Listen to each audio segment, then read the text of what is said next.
Beaucoup de retraités sont arrivés dans les années 2006-2007. À cette période, le taux de change était à 5,60. 1 euro, on avait 5,60 shekels. Et ces familles, ce couple de retraités avait pris des logements en location dans des quartiers récents et payés. Ils pouvaient se permettre à l'époque et vivaient très très correctement. En plus, certains d'entre eux qui étaient des artisans, des bricoleurs, continuaient à travailler pour arrondir. Ils ont vieilli. Ils ont perdu en souplesse et en énergie, mais l'euro est passé progressivement de 5,60 et aujourd'hui il est à 3,80. Vous le savez, le 8 mars 2020, nous lançons une grande opération Israël Tzedaka by Kalita pour aider et venir en aide aux francophones qui en ont besoin. Alors, pour en parler aujourd'hui, nous avons le plaisir d'accueillir Jean-Claude Bensoussan, président de l'Espace francophone, une association qui s'occupe aussi, pas que, mais aussi de social, pour aider les habitants d'Ashdod, tout simplement. Alors, vous êtes là pour quelque chose d'important parce que vous avez tenu à apporter votre soutien à cette campagne. Oui. À l'origine, l'espace francophone et jusqu'à présent, son domaine d'activité privilégié, c'est l'intégration par la culture. Exact. C'est l'intégration par la culture. Cependant, en 2007, nous avons été, un peu plus tard, même en 2012, nous avons été sollicités par le Centre communautaire de Paris, notamment de son président Edmond Alalouf, pour venir en aide à quelques familles que le centre communautaire avait identifiées. Et nous avons lancé l'opération Panier de Pessah. Et c'est comme ça que tout a commencé. Cette opération a été ressentie par la communauté francophone à Ashdod. Et nous avons été sollicités pour la renouveler, l'opération Panier de Tishri, dès le mois de septembre qui a suivi. Et depuis, nous menons 2 campagnes à Pessah et à Tishri pour venir en aide aux familles. Alors, mais la situation s'est dégradée. C'est ça. Mais la situation des francophones s'est dégradée. Nous avons identifié à peu près 120 familles qui ont besoin de... Donc 120 familles francophones sur combien ? Environ. Alors, nous avons au sein de l'association recensé 1800 familles. Ce qui fait à peu près, on va dire 8-10% de la population qui est touchée par la pauvreté francophone, qui est touchée par la dont on s'occupe. D'accord. Donc, c'est l'idée de créer un fonds d'urgence. Est-ce que ça vous parle ? Est-ce que vous pensez que oui, ça va être utile ? Et comment ça pourrait vous être utile ? Alors, nous avons alerté Kalita pour dire ce que nous ressentons sur le terrain, et nous sommes très très heureux aujourd'hui que Kalita se soit approprié ce projet pour le conduire au plan national et venir en aide avec toutes les associations, bien évidemment. C'est pas Kalita tout seul, c'est tout le monde. Parce que ce que nous collectons est nettement insuffisant par rapport aux besoins. Alors, comment fonctionne le fonds de secours d'urgence ? Nous sommes alertés par une famille ou nous sommes alertés par l'assistance sociale municipale. Attendez, Jean-Claude, parce que vous avez un fonds, bien sûr, de secours d'urgence. Oui. Et là, je parle d'un fonds de secours d'urgence national qui sera, bien sûr, à la portée des associations qui pourront évidemment aider les associations et aider les familles qui sont dans le besoin dans les villes. Alors, vous, comment ça se passe ? Comment ça fonctionne ? Et qu'est-ce que vous faites quand on vous appelle au secours ?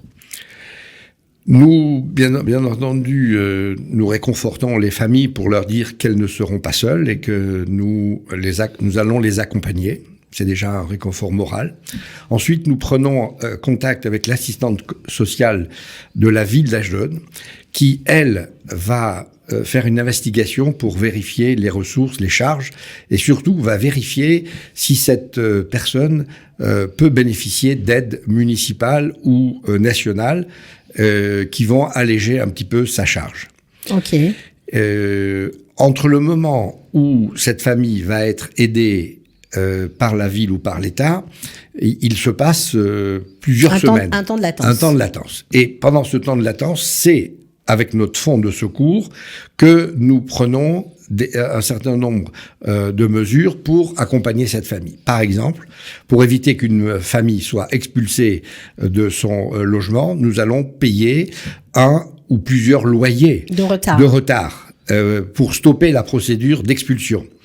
Donc on arrête l'hémorragie, c'est la première action. Mais ce n'est pas suffisant et c'est la raison pour laquelle nous sommes associés à ce projet Israël Tzedaka by Kalita, parce que nous voulons mettre en place les phases suivantes. Alors quelles sont-elles? Alors la deuxième phase, c'est la phase de mesures correctives. Je m'entends. Lorsque nous constatons que cette famille habite dans un quartier où le loyer est très élevé, nous allons proposer à cette famille de déménager pour accéder à un logement dans un quartier où le loyer est inférieur, pour alléger les charges. Ok, mais pour déménager, il faut des sous. Et pour déménager, il faut des sous. Il faut, il y a le déménagement proprement dit, il y a les cautions à verser aux propriétaires, il y a des loyers d'avance, et ça, nous ne sommes pas en mesure de le faire. Et nous attendons beaucoup à ce que cette opération nous permette de passer à cette mesure corrective. Oui, parce qu'une fois que les loyers sont un peu moins chers, une fois qu'on a repris un peu le contrôle on n'a pas réglé le problème de sa vie, le problème n'est pas réglé, mais ça permet peut-être de souffler et de se dire que on va avancer vers une meilleure situation. Alors, avec l'assistante sociale, il va falloir vérifier si la personne travaille, quand est-ce qu'elle peut reprendre un travail, parce qu'il y a quelquefois des accidents de la vie, je vais vous en raconter quelques-uns. Mais oui, des gens qui ont des problèmes, de santé, d'accidents du travail, justement, et qui sont empêchés de travailler. J'ai un cas bien précis d'un artisan électricien qui gagnait très bien sa vie, qui n'a jamais fait appel à nous. Au contraire, il venait à nos activités culturelles. Et puis, un jour, il a eu un accident qui l'a immobilisé et il ne pouvait pas prétendre à une indemnité comment on appelle ça, de congé maladie. Et sa situation s'est aggravée, s'est dégradée, et on lui a amputé la jambe. Donc pendant toute cette période, il faut accompagner la famille pour payer 1, 2, 3 loyers, il faut payer les prothèses, il faut payer un certain nombre de... Oui, parce que tout n'est pas pris en charge. Tout n'est pas pris en charge. Okay. Et ensuite, quand cette famille, ce monsieur a été soigné, il a repris son activité et Zrat Hashem, grâce à Dieu, ça va mieux. Ça va mieux. Ça veut dire que si vous n'aviez pas fait, on va dire, pas pallié à ce temps de latence où il était sans rien, ni salaire, ni indemnité, ni rien, ça aurait été la dégringolade. Voilà. Et donc, on le fait pas seul. On le fait avec la municipalité et on le fait aussi avec l'association Adir qui se trouve à Ashdod, parce que on essaye de se répartir les charges. Et on essaie de se répartir en fonction de nos collectes. Alors, une fois que vous avez paré à l'hémorragie, on va dire, une fois que vous avez fait déménager la famille, une fois que vous avez réussi à mettre en place ces mesures correctives, est-ce que vous suivez la famille au jour le jour pour voir si les besoins de première nécessité sont couverts ? Oui manger, et non. Simplement, oui remplir les placards. Oui et non. Alors, par exemple, avec Adir, lorsque nous prenons, nous, en charge le paiement d'un ou plusieurs loyers, nous demandons à l'association Adir ou à Arnaud de Varesset de s'occuper de la nourriture. Et c'est eux qui vont prendre en charge, par exemple, le réapprovisionnement du réfrigérateur. D'accord. Donc, voilà. Il y a plusieurs associations. Il y a deux associations, quelquefois 3. Ouais, c'est ça. Alors, pourquoi pour vous ce fonds d'urgence qui, j'espère, sera bientôt constitué par cette opération Israël Tzedaka by Kalita, pourquoi vous avez été très content de savoir qu'il allait exister, mais qu'est-ce que ça va faire au quotidien pour vous ? En quoi ça va vous aider ? Eh bien, nous allons aider davantage de familles et nous allons mieux les accompagner. Ça veut dire quoi, mieux les accompagner ? Davantage de familles, on peut aider avec ce que nous collectons grâce aux contributions de nos membres, à peu près 40-50 familles, de façon régulière. Okay. Pour passer à 120, il faut tripler le budget. Et ça, nous ne sommes pas en mesure de le tripler avec les donations de nos propres membres. Et nous attendons beaucoup de l'aide de Kalita et du deal qui nous a été proposé. Donc, nous nous sommes engagés pour collecter au minimum 30 000 shekels auprès de nos membres et de nos donateurs habituels. Et ces 30 000 shekels vont être matchés. Et ces 30 000 shekels vont être matchés par Kalita. Donc déjà, on va passer à un budget de 60 000 shekels. Et c'est ça qui est formidable dans cette opération. Voilà. Et nous allons ensuite, avec Qualita, rencontrer la municipalité pour que la municipalité matche une troisième fois. Alors, c'est ça qu'il faut dire aux gens, ceux qui nous écoutent, parce qu'il y a aussi des gens qui ont peut-être envie de participer à cette opération. Chaque shekel que vous allez donner sera doublé, voilà, par Qualita. Au minimum. Au minimum. Peut-être même triplé si la municipalité rentre en jeu. Parce que la municipalité est rentrée en jeu en 2018. C'était la période des élections. Lorsque nous avons proposé au maire de matcher, de nous aider, nous avons eu un troisième partenaire, et ce qui nous a permis de passer à plus de 80 familles aidées. Alors, on a parlé. Mais en 2019, les élections étant passées, nous n'avons plus bénéficié de l'aide de la municipalité. Bon, alors on a parlé un peu du processus. Maintenant, j'aimerais plus focaliser sur les familles, sur les gens. Profils.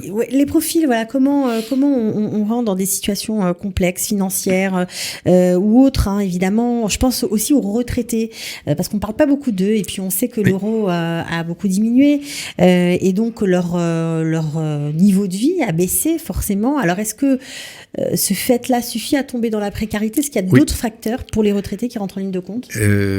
Oui, il y en a plusieurs. Mais le facteur principal, c'est celui de la baisse de l'euro. Beaucoup de retraités sont arrivés dans les années 2006-2007. À cette période, l'euro le taux de change était à 5,60. 1 euro, on avait 5,60 shekels. Et ces familles, ce couple de retraités avait pris des logements en location dans des quartiers récents et payés. Ils pouvaient se permettre à l'époque et vivaient très très correctement. En plus, certains d'entre eux qui étaient des artisans, des bricoleurs, continuaient à travailler pour arrondir. Ils ont vieilli. Ils ont perdu en souplesse et en énergie, mais l'euro est passé progressivement de 5,60 et aujourd'hui il est à 3,80. Donc il y a une baisse de pouvoir d'achat de 30%. De 30%. Ces familles, lorsque nous avons été, généralement ces familles ne nous sollicitent pas.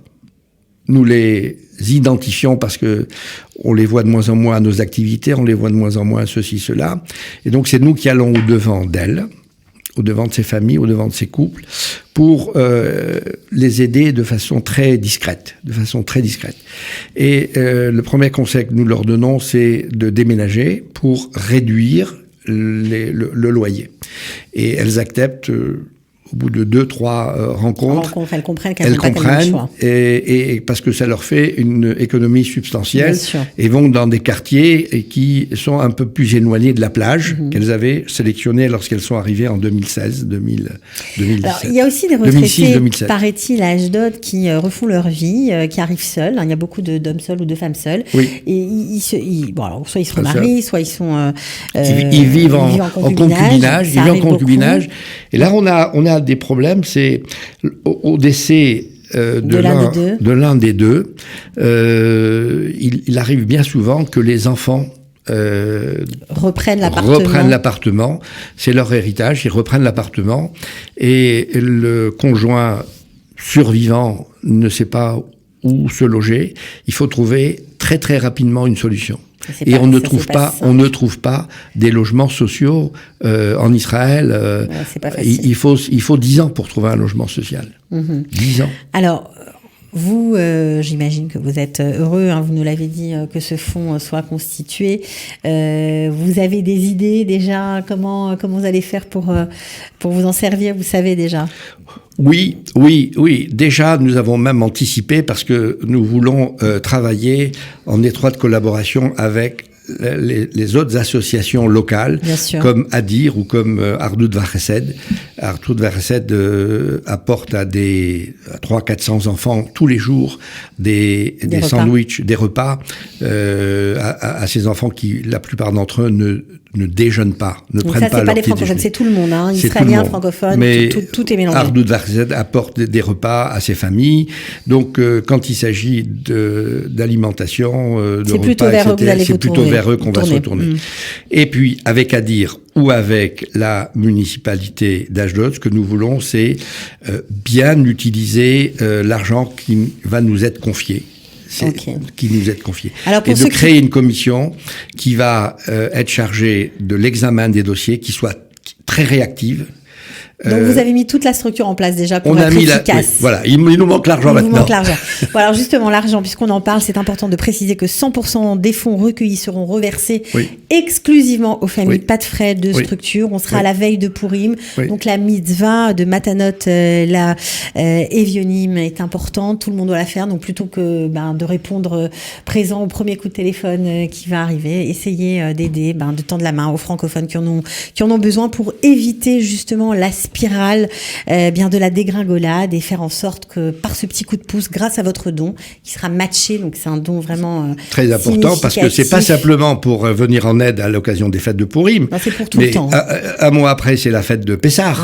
Et puis après, c'est Shavuot et après, c'est vraiment Tishri. Pour parer aux accidents de vie des gens, pour tout le monde. Et puis, il y a un problème aussi qu'il faut évoquer, c'est le problème de surendettement des francophones.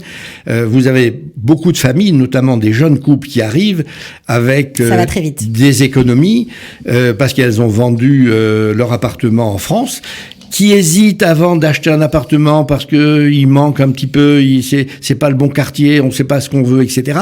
Et les économies fondent comme neige au soleil. Et après, on n'a plus d'argent pour acheter des appartements. Et puis après, non seulement on n'a pas d'argent, mais on commence à avoir son compte bancaire qui est débiteur. Et donc, on a un solde débiteur, et la banque vous accorde facilement en Israël, un découvert de 5 000 shekels, après 10 000 shekels, 20 000 shekels.